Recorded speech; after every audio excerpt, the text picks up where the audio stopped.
Hallo und herzlich willkommen zu einem neuen Überblicksvideo für die Saison 21/22. Hier mit den neuen Farben und den neuen Schuhen von Mizuno. Was neu ist, was bleibt, das jetzt im Überblick.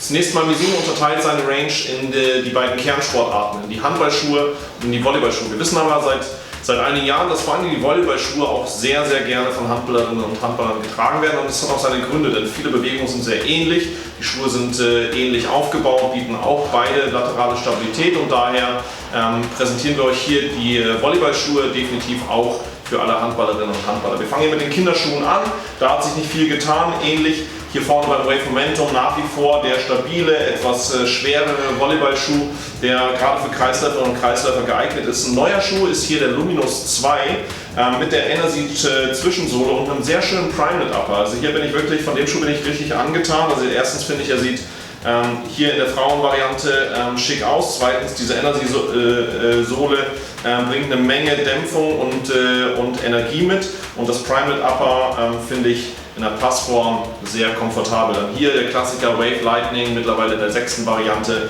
Ein schneller, sehr schmaler Volleyballschuh, wirklich nur für Leute, die eher so Vorwärtsdrang haben, vielleicht links außen, rechts außen, die viel im Gegenstoß laufen.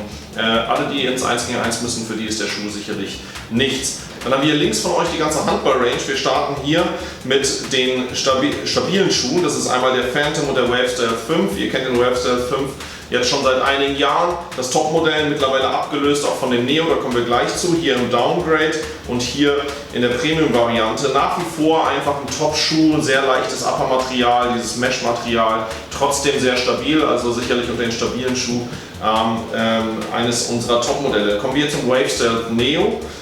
Zusammen entwickelt mit Mikkel Hansen, einem der besten Handballer der letzten 10 Jahre, und auf seine Bedürfnisse zugeschnitten, vor allem die Mid-Cut-Variante für Leute, die Probleme in den Sprunggelenken haben, aber die Low-Cut-Variante von der Stabilität her, von der Rückgewinnungsenergie über Energy, über dieses Primeknit Upper wirklich ein Top-Schuh und auch im letzten Jahr eines unserer Top-Modelle im Bereich der Power-Schuhe. Dann kommen wir jetzt zu den Speed-Modellen.